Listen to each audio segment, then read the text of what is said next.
I never thought my life would unravel the way it did. My name is Alex, and for 8 years, I was married to BB. We met through a family friend who thought we were both getting too old to be single.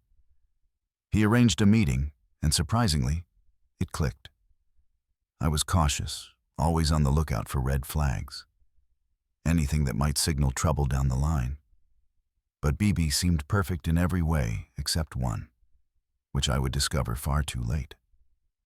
She was kind, thoughtful, and we shared a lot of laughs. We even agreed early on not to have children. I was on the fence about it, but her firm stance against kids solidified my own feelings. Looking back, I'm grateful for that decision. It spared me even greater heartbreak. Smash that like button, hit subscribe, and keep watching, because the best part's coming up next. Our marriage wasn't flashy, but it was stable. We lived in a small town where everyone knows everyone's business, which would later play a cruel role in my revenge. I worked a steady job, came home to her cooking or us watching TV together. Life was predictable, comfortable. That is, until my brother Daniel came to visit. Daniel lived several states away, and we hadn't seen each other in years. When he announced he was staying with us for a few days, I was excited. It had been ages since we'd caught up properly. He arrived, and the first day was great. Reminiscing about childhood, sharing beers, laughing like old times. BB was her usual hospitable self, making him feel welcome. But on the second day, something shifted. Daniel started acting nervous, fidgety. He'd talk too much, then clam up suddenly.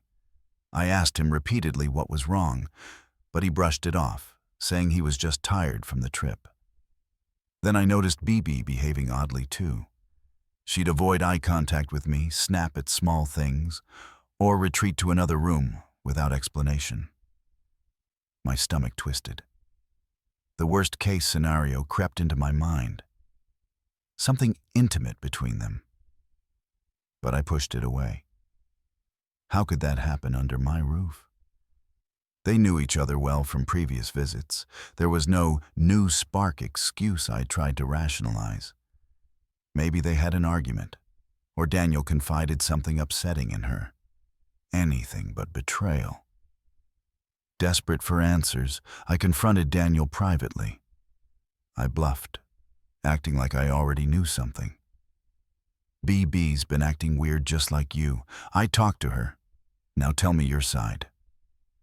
I kept my tone angry but controlled, hoping he'd crack. He looked like he might confess, his face paling. But then BB walked in and he clammed up, insisting nothing was wrong. The moment passed, and doubt gnawed at me. After Daniel left, I pressed BB gently at first, then more insistently. She got annoyed, accusing me of paranoia. I even snooped through her phone while she slept. Messages with Daniel were sparse, innocent, nothing incriminating. If they'd communicated about an affair, she'd deleted it all. I called Daniel one last time, probing without accusing directly.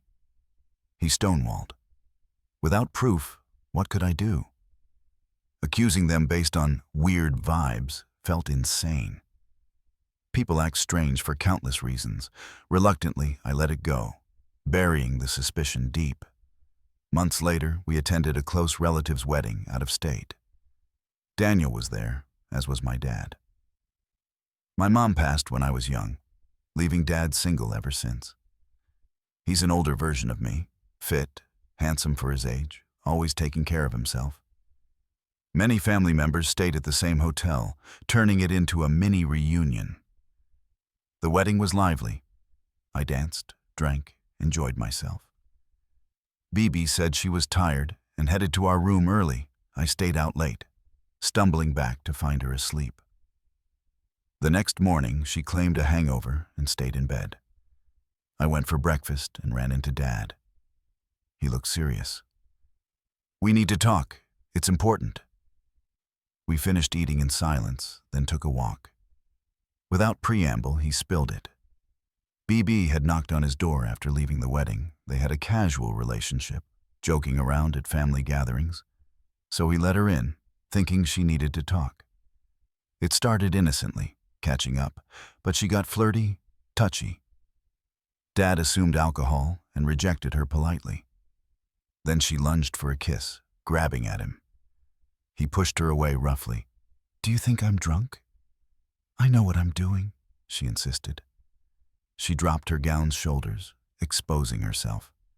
Dad shoved her out, locking the door. He swore nothing more happened and told me because attempted seduction was betrayal enough. I was gutted.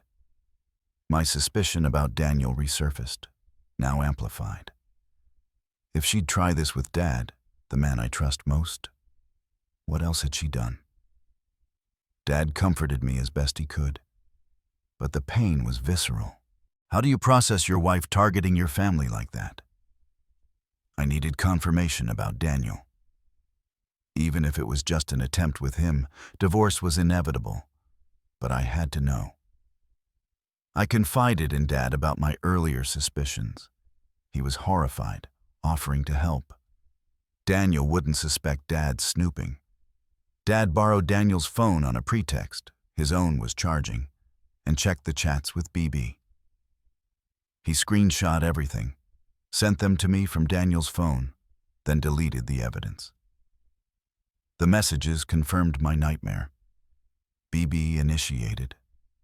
They had sex in our house while I was out. Daniel regretted it afterward, confronting her aggressively. Guilt hit them post-act, but her attempt with Dad showed no real remorse.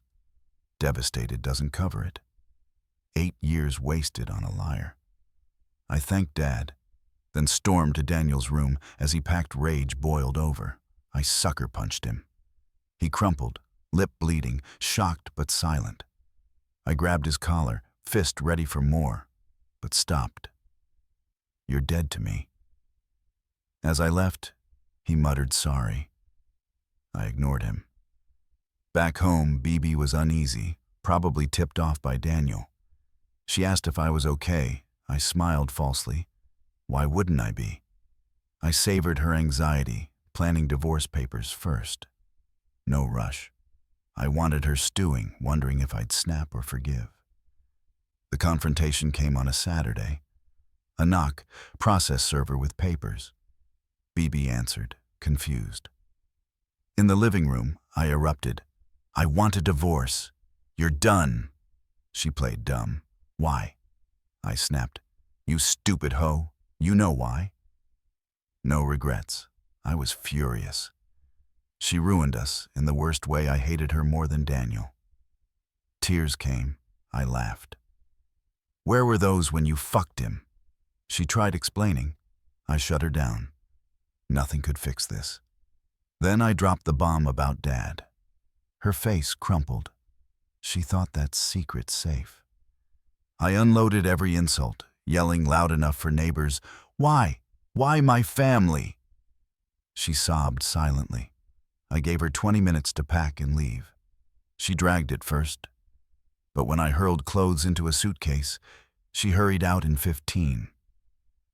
I was a mess of anger, but unrepentant. Betrayal like that changes you. The divorce was quick. I kept the apartment, car. She got alimony, hated paying her, but the system favors it. That wasn't the end, though. With Dad's screenshots, I unleashed hell. Our small town thrives on gossip. I posted everything on the local Facebook page. The story, screenshots, names clear. Printed copies went on bulletin boards, grocery store, post office, library, even church. I owned it. No anonymity reactions poured in. Sympathy messages, gossip seekers wanting details, I obliged. BB texted furiously, "Take it down." She'd ripped down some flyers, but too late. People saw Church 1 stayed longest. "Impossible," I replied. "You deserve this." She threatened lawsuits. I laughed. Truth was my shield. Screenshots, Dad's testimony. I visited her workplace, bought trivial items, chatted loudly with her boss about her character. Customers overheard. The scandal exploded. Town's favorite drama I reposted daily. Some removed them. Most lingered hours. BB showed up at my door, defeated. I'm leaving town. You've ruined my life. Depressed, anxious, sleepless. I don't deserve this for mistakes. Worse, I said. She teared up, left without crying in front of me. Satisfaction washed over me. I'm not proud of the cruelty, but she earned it. I was good to her. Loyalty meant nothing. For now, women are off limits. Trust shattered, maybe forever. One day, perhaps not. But not soon. Cheating with your brother, absolutely vile. But trying your dad, that's a whole new level of catastrophic. There's no excuse for it. No mitigating circumstances. This isn't a lapse in judgment. It's pure, deliberate maliciousness. Anyone capable of seducing both your brother and then trying your father is totally toxic and out for the kill. Your brother isn't innocent here. These aren't people you mourn or forgive. Run far away. And honestly, the bulletin board campaign? Brilliant nothing says you're a disaster, and everyone knows it, quite like plastering the receipts for all to see. That's turning their chaos back on them full force and making sure they finally feel the weight of the havoc they caused brave OP. 2-for-1 betrayal. Brother and dad. Would you even believe it if it happened to you? Has it happened to you? Share your stories in the comments below. And thank you for joining us today on our space. Be sure to like, subscribe, and hit the notification bell so you don't miss out on our next video. Until next time.